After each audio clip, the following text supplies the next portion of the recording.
حضرت عمر بیان کرتے ہیں، کہتے ہیں کہ ایک دفعہ میں آپ صلی اللہ علیہ وسلم کے گھر گیا۔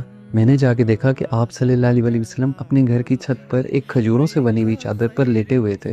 حضرت عمر کہتے ہیں کہ میں نے دیکھا کہ اس چادر پر لیٹنے کی وجہ سے آپ صلی اللہ علیہ وسلم کے جسم پر اس چادر کے نشان پڑ گئے۔ یہ دیکھ کر میں نے آپ صلی اللہ علیہ وسلم سے کہا کہ آپ صلی اللہ علیہ وسلم وہ رومن اور پرشین امپائر کے بادشاہ سونے کے برتنوں میں کھانا کھائیں، مکھمل کے بستر پر سوئیں، سلک کے کپڑے پہنیں، کیسر و کسرا کے حکمران اس دنیا کے مزے لوٹیں، اور آپ اللہ کے نبی ہونے کے باوجود اس حالت میں رہیں۔ آپ اللہ سے اس دنیا کی آسائشیں کیوں نہیں مانگتے؟ اس دنیا کی آسائشوں کی دعا کیوں نہیں کرتے؟ جب آپ صلی اللہ علیہ وسلم نے حضرت عمر کی یہ بات سنی تو انہوں نے کہا، عمر، مجھے لگتا ہے اس دنیا کی حقیقت ابھی تک تمہاری نظروں کے سامنے نہیں کھلی۔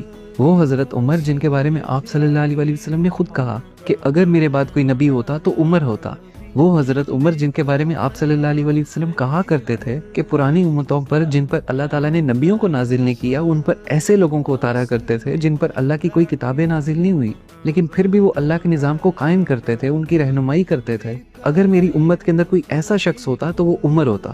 ان حضرت عمر کو آپ صلی اللہ علیہ وسلم کہہ رہے ہیں کہ عمر، ابھی تک تمہاری نظروں کے سامنے اس دنیا کی حقیقت نہیں کھلی۔ عمر، کیا تم یہ نہیں چاہتے کہ کیسر و کسرا کے حکمران اس دنیا کے مزے لوٹ لیں اور ہم آخرت کے مزے لوٹیں؟ کیا تمہارے لیے یہ بہتر نہیں کہ تم آخرت کے دن کامیاب ہو جاؤ؟